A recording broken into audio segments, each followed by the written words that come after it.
Yeah, my name is Coleman Hemphill, president of the Texas Hemp Industries Association. We are a nonprofit trade association based here in Texas since 2014. I've been working very diligently on a lot of the hemp policy here in the state, and have been really fortunate to have had the opportunity to help introduce legislation in 2015. I'm working on that early education in the House, and really reaching out to different groups in the state, like the Texas Farm Bureau, that actually did adopt policy for hemp in 2017, and really since then have been huge advocates and help aid pushing hemp legislation here in the state. It's 2020 now. This is our first cultivation season. We've seen over 1,000 licensees to grow in the state.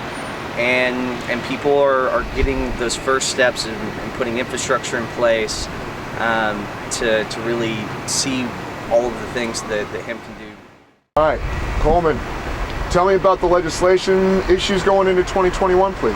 Yeah, so one of the biggest things that needs to be addressed this session is getting some clarity around smokable hemp products, and really taking back the narrative that this isn't about smoking products, it's about hemp consumption. And we've foundationally believe that people should have the ability to consume a legal product in any way that they see fit. It's certainly the highest value for farmers. On a poundage basis. They can certainly get the highest return, and it allows for specialty farming. People that are growing 1 to 10 acres can still have a profitable crop, and they're going to get as much out of that as they put into it. And there are some remarkable growers in the state. We need to protect those companies. We need to protect the retailers. There's a number of companies that a good portion of their revenues come from these different products. So it is about consumable hemp products. That's the narrative that we need to take hold on, and what we want to push forward. Other issues that really need to be cleaned up in HB 1325 is there's been a lot of issues around people having problems with the shipping manifest, and really it's our position that it's really pretty redundant. In order to operate in the hemp industry in Texas, you have to have a handler's license. If you want to transport raw material from another state into the state, you have to have that handler's license. If you want to transport from a greenhouse into the field, you have to have that, and then the raw material. You have to have a grower's license to grow it. You have to have a producer's license to extract it. And DSHS has other licensing already in place for the retail finished products. I think it is a bit onerous right now that we're asking thousands and thousands of retailers to have to go and get fingerprinted for selling a legal product. There is a provision in the law that if you're a large company, you have to pay one of those fees. But if you're a small company, it's not an insignificant and timely or time-consuming process to have that. Now, in the hemp industry, we want to be held to the same standards. We understand that we should maintain health and safety standards by pursuing USDA GAP certification and good manufacturing practices in facilities similar to other food products, other consumable products, and we're hoping to see more promotion. I would love to see more research on things related to hemp grain. This last year, a lot of farmers got started really late.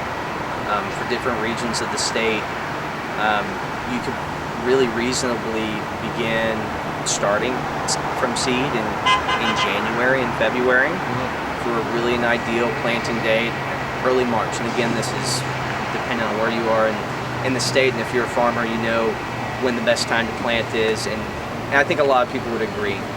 We were pressed back this year. 2021 is definitely a year where we're going to be able to see our full potential.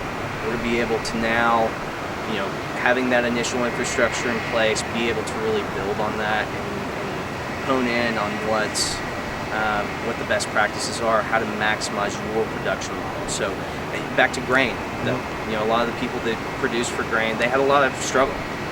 They planted late. A lot of their immature plants drowned out. They didn't have enough root structure. Yeah.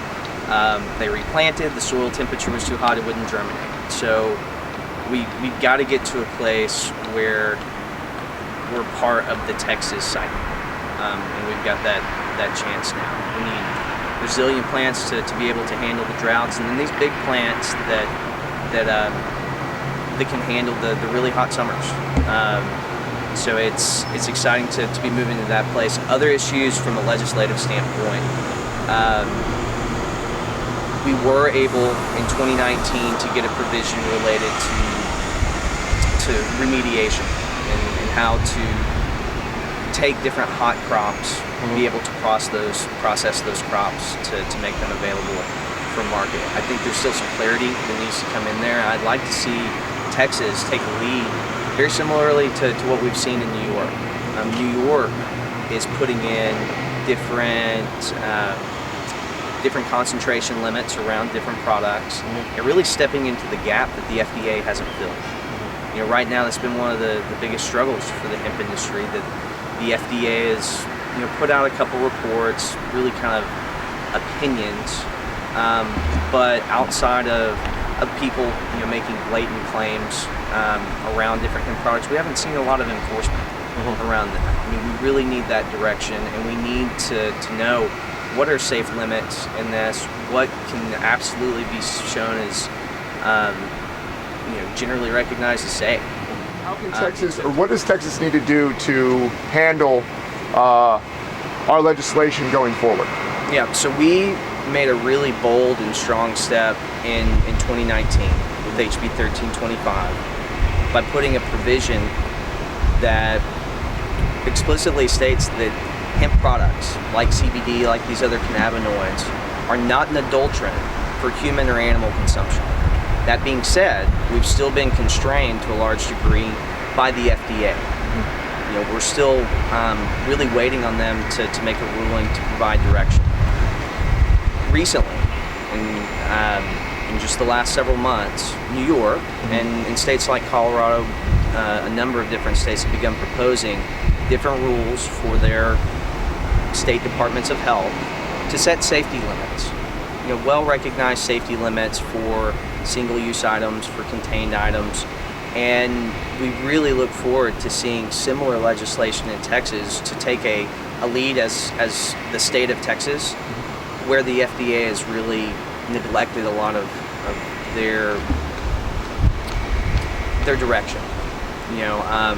It would provide a huge sigh of relief to different producers within the state of Texas. These are products that are sold in almost every convenience store, gas store, farmers markets in the state right now. The state really, I think, needs to take the lead in stating what's acceptable and just recognize what's already been out on the market, what's already been well recognized as being an appropriate and effective product for people. And let's follow the market. Let's let companies continue to grow. Let's let consumers still have access to these products that they buy regularly. And be Texas. What starts here changes the world.